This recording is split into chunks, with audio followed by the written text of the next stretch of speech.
The world's worst design. Roll it along, roll it back, straight into that. Beautifully carved. These God, little, you I don't demonstrate. want to stick it up my nose. We have a really good video for you today. And it's a bit of a game really, I suppose, isn't it? We've set you a quiz. A quiz. We found a whole lot of things in the house and we're going to give you plenty of time to look around them before we tell you the answer. We'll give you plenty of warning. How about pausing the video, make a note of your guess and then be honest, because it could be quite funny. It could be really good fun. Comment at the end what all your guesses were. We could get some quite funny answers, yeah, I think. Definitely. No cheating. Here's the first one. It's an easy one. You've got 30 seconds to identify it. Some clues. It's hard. It's made from stone. Turn it round for you. Made in Kirkwall. And it's got this screw top. It's hollow inside. It's actually got sand in it right now. There's the remains of a seal round here. What do you think this is for? It's what we would have called a china pig. It's not made of china actually, it's made of stone. And it's a hot water bottle. So you would have poured hot water into it and tucked it into your bed to warm up your bed before you get in at night. And I actually used one of these in my first flat. So our second object is this. So made of aluminium, two sides, both glass, and they open down and close back up on both sides. What do you reckon that is? It's had a cable that's been cut off. It has, yeah. So it's electrical. It's a toaster. So you would open up your sides, put your piece of bread in each side, close those up. It would then toast on the element on both sides, and then you would flip it back down, turn your toast over, close it back up, and there's no popping mechanism, so you had to keep an eye on it. You know, I think I'd have rather just toasted it on the fire myself. Fairly simple. This is a metal cylinder. It has a wooden handle. There's a blade at the bottom. It's patented, but I'm not going to tell you what it says on there just yet. As you probably just noticed, this handle comes up and down. And if I use it, if I was to use it, I would be probably pumping it like this, do you think? Well, yeah. The world's worst design. It says, the Good Housekeeper vacuum cleaner, patented July the 29th, 1913, made by the Reeves Vacuum Cleaner Co., Milford, Connecticut, USA. I guess the Reeves Vacuum Cleaner Company didn't compete well with Mr. Hoover. So the next one, we've got this glazed ceramic bowl dish kind of style. It's glazed underneath and it's glazed all the way around.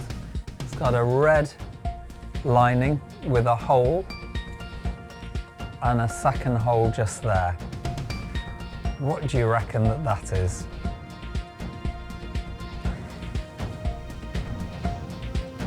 So the answer is pretty gross. It's a spittoon. So when they used to chew the tobacco, sitting by the fire, you'd just spit straight into that.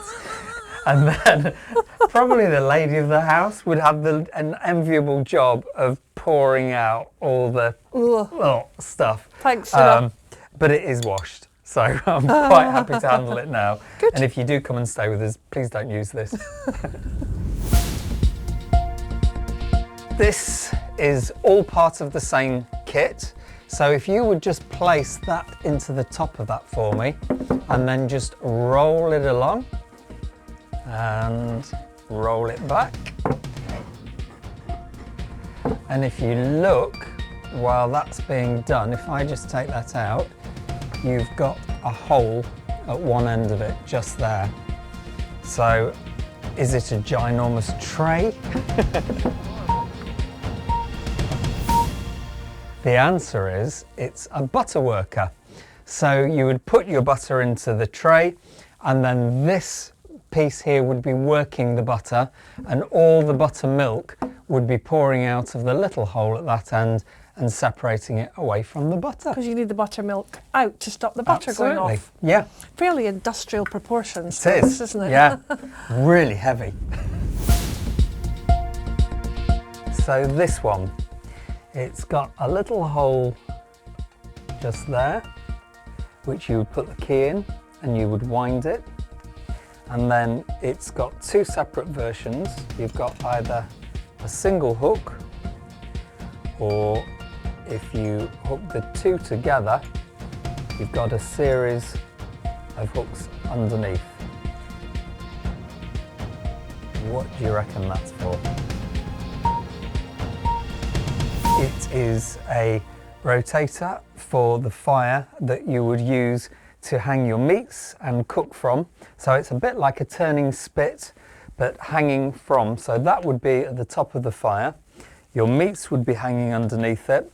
Sometimes you had a cowling that went around the back that would collect all the fats in the bottom, and then your joint would rotate so far that way, and then it clicks, and then it would turn it back the other way, and it will happily do that for a good hour at a time.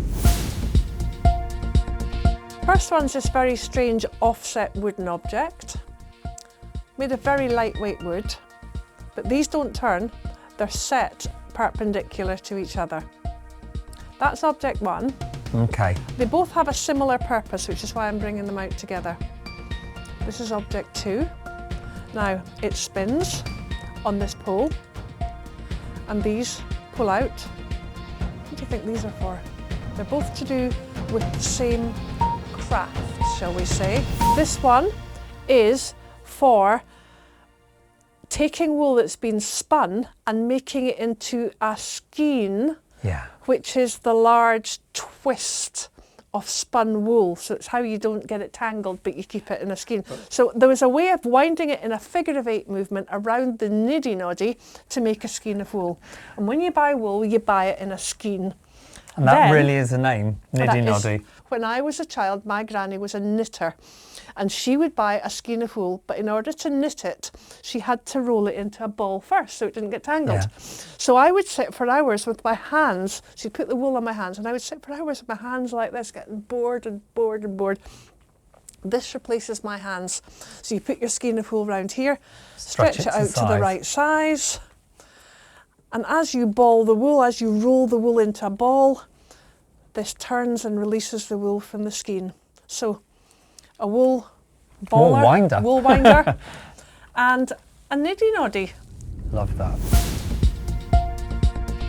So, we have what basically looks like a pair of scissors, but it's got three little feet on the bottom. And it's got a little box on the top. It does open with a little plate here, and it closes. And this end is very, very sharp. What do you reckon that's for? The answer is that this is a candle snuffer, also trimming the wick at the same time, and then the spike at the end was so that you could dig around the edge at the very last bit of your candle to expose what's left of the wick, so that you could really make the most of the full length of a candle, because in the early days candles were a very expensive commodity to have, and the little feet was simply so that they could stand on the mantel shelf by the side of your candles. I have here piece of metal. No idea what kind of metal it is. It's got these shapes, lots of different shapes on one side of it. A large hole, a small hole, and a slot. The holes and slots are quite significant, as I guess these shapes are. Can you guess what this is for? It's a really, really hard one, this one. Took a bit of research to find this one out, didn't you? Yeah. Right, here you go. Would it belong to someone in the military, perhaps? And it's for cleaning parts of your uniform. For example, polishing your buttons without getting any polish on your clothing. It's quite nifty, isn't it? I would have just thrown it out as a piece of old broken machinery. So the last 3 little objects that we're going to show you are things that we genuinely have no idea what they're for. Nope. And we really need your help. We really do. If you do know what they're for, could you please leave us a comment? So the first one is this, which we love, beautifully carved, really kind of tactile and fits the hand perfectly, and I have no idea. So if anybody in your family has ever done any whittling carving and has done something similar, we'd love to know. Please comment below if you've got any ideas at all. This little tiny object, very tactile, Beautiful. made of bone, we think. 2 tiny little spoons with holes in the bottom of them. This is a very grippy finger and thumb feeling part. Nice ornate design, 3 holes here. You originally said, well, how about, maybe it's a skirt lifter, maybe there's a stitch and a stitch go in here. Yeah. We've also been playing around with it a lot, and we do notice that these Go on, little, you I demonstrate. don't want to stick it up my nose. These little spoons are roughly nostril width apart, and I don't know how you do snuff. I don't know, why would you want to sniff it up both nostrils? But we really have no idea. We have no clue what that is or what it's for. And finally, something that is, well, it's just that it really annoys me. I need to know, I really need to know. So we've got this little piece of ceramic, flat bottomed.